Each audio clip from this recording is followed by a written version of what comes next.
بسم اللہ الرحمن الرحیم۔ مسجد الاقصی کیا ہے اور اسے کس نے بنوایا تھا؟ مسجد الاقصی، جس کو عربی زبان میں المسجد الاقصی کہا جاتا ہے، اسلامی تاریخ کی بہت اہم مقامات میں سے ایک ہے۔ یہ مسجد القدس کی سرحد میں واقع ہے جو فلسطینی خطے میں ہے۔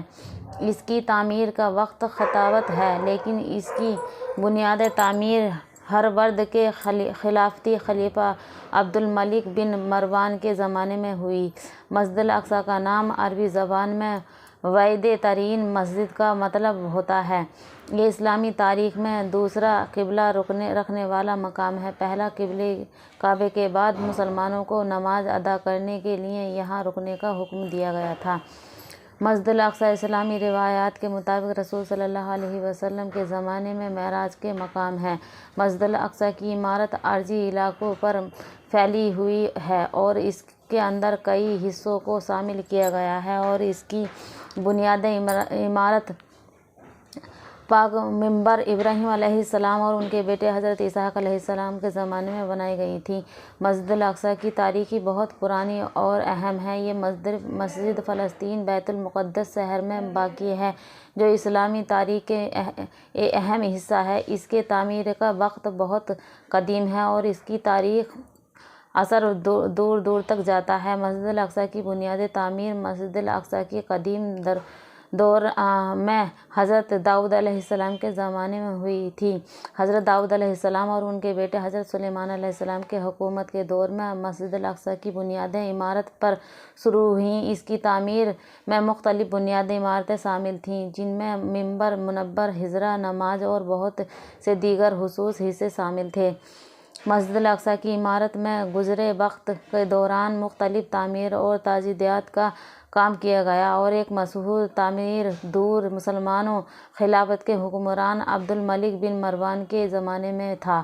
اس دوران ان میں مسجد الاقصی کی عمارت کو بہت بڑھایا گیا اور اسے مزید خوبصورت بنایا گیا۔ تعمیری کاموں میں مسجد کی چھتوں کو نئے سنگوں سے چھنایا گیا، عمارت پھیلائی گئی اور ان کو خوبصورت مسابقت دی گئی۔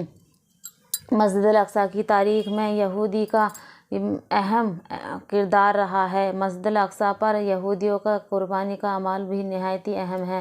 بعض یہودی طوائف مسجد الاقصی پر اپنی عبادتوں کو پورا کرنے کا مقام تصور کیا جاتا ہے۔ یہودی تاریخ کے دوران مسجد الاقصی پر تعمیری تبدیلیاں بھی کی گئی ہیں۔ مسجد الاقصی کا اہم تاریخی واقعہ 1967 کا ہے جب اسرائیلی فوج نے فلسطین کے علاقوں کو ضبط کیا اور مسجد الاقصی بھی ان کے قبضے میں آ گئی۔ یہ بہت بڑی حملہ آوری تھی جس کے بعد فلسطین نے احتجاج کیا اور اسرائیلی حکومت کے خلاف اعتراض کیا۔ اسرائیلی فوج نے مسجد الاقصی کو اپنی قوت کے مرکز بنا کر تشدد سے قابو کیا اور مسلمانوں کو مسجد کے داخلے پر پابند کر دیا۔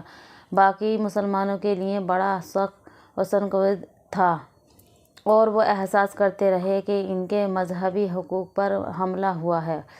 مسجد الاقصی کی تاریخ میں بہت ساری تاریخی واقعات روایت ہوئے ہیں۔ اس مسجد کے دوران حج بھی بہت اہمیت رکھتا ہے۔ آج بھی مسجد اقصی قائم ہے اور اس کو فلسطین خطے کی اہم ترین مسجد تصور کیا جاتا ہے۔ یہاں کی عمارتیں اور خراباتیں مسلمانوں کے لیے اہمیت رکھتی ہیں اور یہ مسلمانوں کے لیے مقدس جگہ ہیں جو دنیا بھر کے مسلمانوں کے لیے قبول دور کی جاتی ہیں۔ مسجد الاقصی پر نماز پڑھنا، زیارت کرنا اور اس کی حفاظت کرنا مسلمانوں کا فرض ہے اور وہ اس کے لیے ہمیشہ محنت کرتے رہتے ہیں۔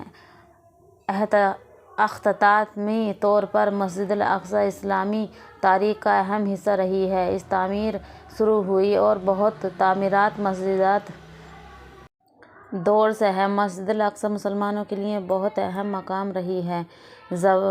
زبان کے دینی، تاریخی اور ثقافتی ورثے کا اہم حصہ ہے۔ اس کی تاریخ میں بہت سارے واقعات روایت ہوئے ہیں جو اس کی اہمیت کو بڑھاتا ہے۔ مسلمانوں کے لیے مسجد الاقصی ایک مقدس جگہ ہے جس پر حفاظت کرنا اور اس کا مقام برقرار رکھنے ان کا فرض ہے۔